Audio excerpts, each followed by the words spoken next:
It is starting to get real. We are officially in one full week of November. November is the second to last month of 2025. Everything is going to change. Everything is going to change. The question is, are you ready? I really need to know.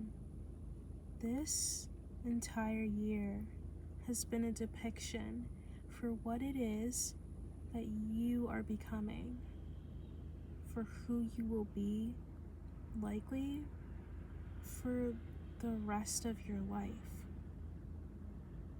You have had depictions in this entire year of 2025 of who you're going to be for the rest of your life, for the rest of the time that you as an individual human being are alive.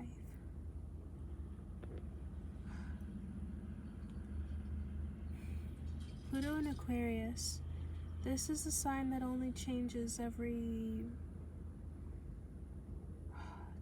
23 to 32 years? No, because then we would be alive. What is it? How many years does it take for Pluto to get through? I'm having a bit of a brain moment, but the reason why I say this is because Pluto represents generations. I believe it's 32 years. Let's ask. How long is Pluto's transit throughout all 12 zodiac signs? If you want to clown on me, because yeah, see, okay, I was way off.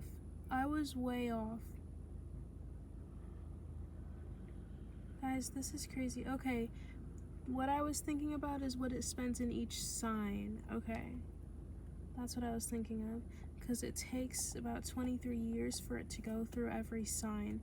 But for the entire span of the entire zodiac, it's 248 years. So I guess I actually wasn't off, but I honestly was just looking at the calendar. I was looking at the calendar because I like to look at calendars.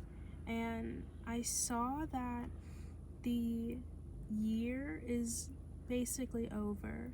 Right now, it's November 7th. It's 11/7. 7 is how many days it takes for 1 week to be completed. 7 days for 1 week, and today's the 7th. We've already been in 1 month of November. What have you done?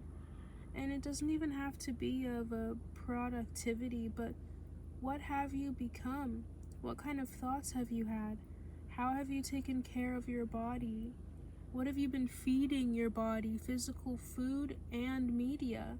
What have you been doing for the past 7 days already? It's important to think about these things because once we finish with the first 7 days of a month, the remaining of the days, whether that be 21, whether it be any number that a month can go through, or 21 or 20 actually, how many days have you spent of these 7 days doing something that you love, doing something that makes you happy, that makes you better yourself, that makes you feel like you are worthy of love? How many things are you doing, incorporating into your world that's going to help you? And not even just things that you make and things that you do, or how many hours you put in at your job, or how many paintings you created, but it's simultaneously, it's those things, but it's simultaneously, it's how have you been talking to yourself in your mind? How do you treat yourself when you're alone? What kind of things do you think about when you're alone? If you had the power to help anybody and do anything, what would you do? And would you help them?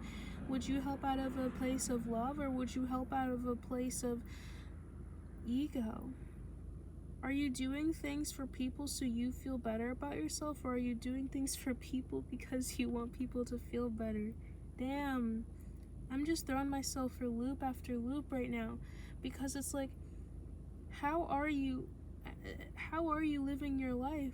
How are you choosing to exist within this world? Because you have ultimate freedom. It's a little scary, but you have ultimate freedom of how you choose to live your life as a human being. You do.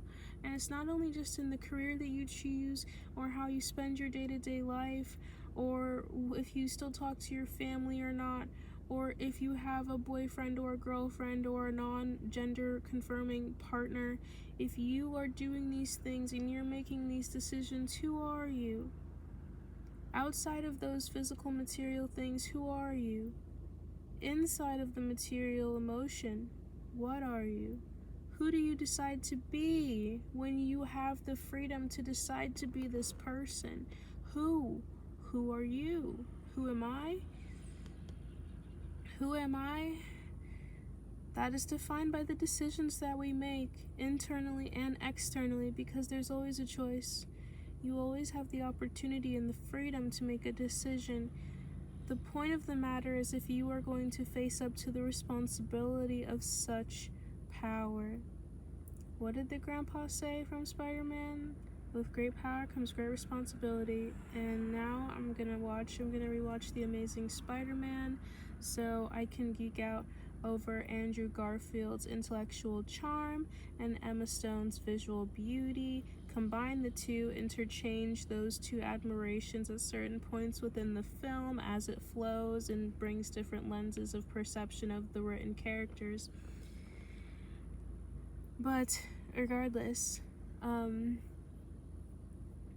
think what the point of the matter is that I really want to stress to myself the importance of this being the 7th day of the 11th month, and especially too for those who are born in the month of November. Rise up, y'all. We're here. Yeah, seriously though, this year of 2025 has defined who we are as people, likely for the rest of our lives, or at least for the next. But even then, I'm hoping that we all get to live to a pretty decent age. So I would say for the next 50 years of our life, because, maybe 50 is a bit of a stretch. Let's say 30. For the next 30 years, 3 decades, 2025 has defined how we are as humans for the next 30 decades, because we give Pluto the 23 years to go through Aquarius. Since it's there, it's not going retrograde ever again. This was the last year that Pluto was ever in Capricorn, and this is such an example as well as it being not the things that you do concretely, but also who you are inside, because concrete is Earth, that's Capricorn. Who you are inside, that's thought, that's thinking, that's Aquarius, that's air, that's movement, that's freedom, that's freedom, that's freedom, that's freedom. What are you going to do with your freedom?